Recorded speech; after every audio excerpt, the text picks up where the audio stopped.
Welcome, Kim, talking about Sherlock Holmes's intellectual abilities can be made. Hello, everybody. My name is Kim, and I study philosophy.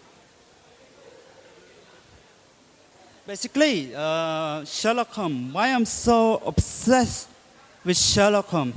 Sherlock Holmes is just the observation skill, imagination skill.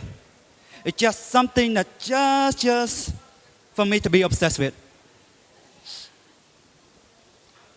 You might argue with me that Sherlock Holmes is not real.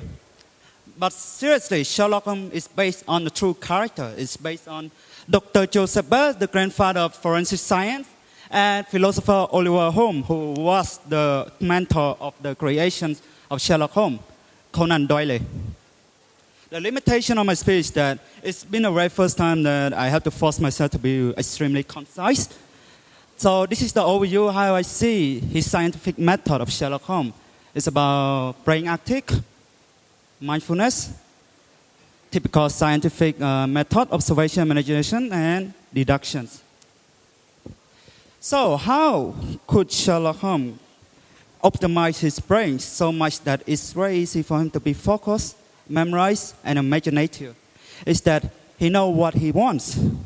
He sees his brain like an empty room, a brain attic, where he only want to put furniture that seems to be relevant to what he wants. As a result of that, it is rare not from him to be extremely ignorant at the same time. We always like to think Sherlock is someone who knows everything. Seriously, he doesn't know much thing. He doesn't know anything about philosophy neither, which I love.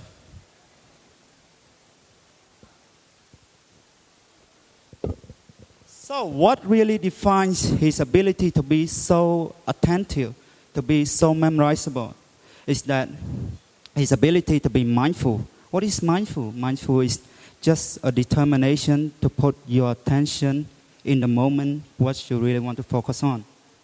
There's nothing more than that.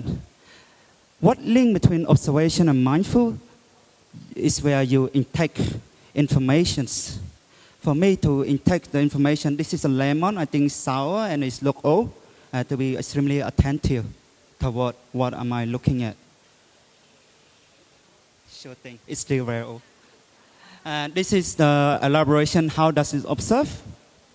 Which led to conclusion without saying so that someone is coming, which is Inspector Lestrade.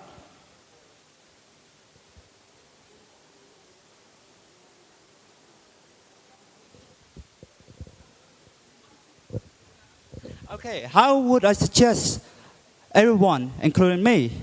My opinion is that to observe attentively, you have to be very economical. You have to be very strategy on what you are looking at.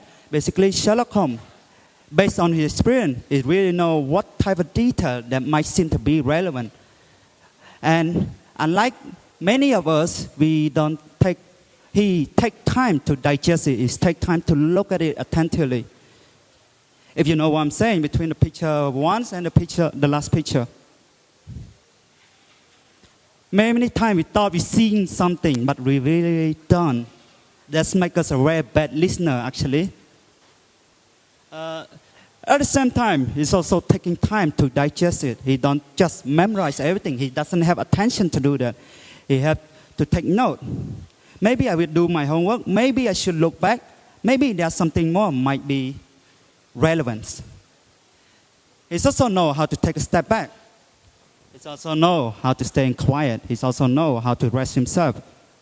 He also know that he's not really that genius at all.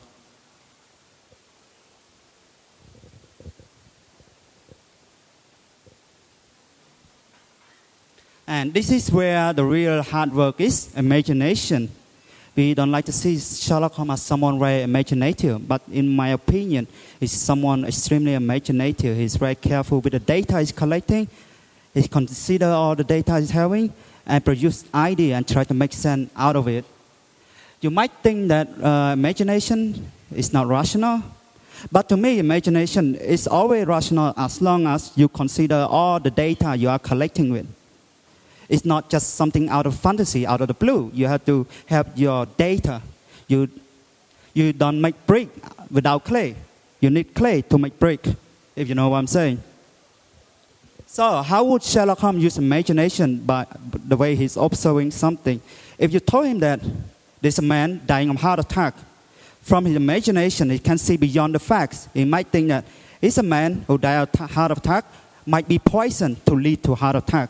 This is totally based on the imagination. And it's rational as long as you deduce it, you confirm it. It is true that there might be a poison inside this body man. Maybe I should check it up. Maybe I should look it up. Maybe I should get someone who are experts at spotting poisons to tell me is that true or not. Basically, he's someone really good at doing his homework. He don't just get one answer and maybe I just take a rest. He's someone who doing his homework, he's going back, maybe I could be wrong. Maybe I might miss something. Maybe I should look again.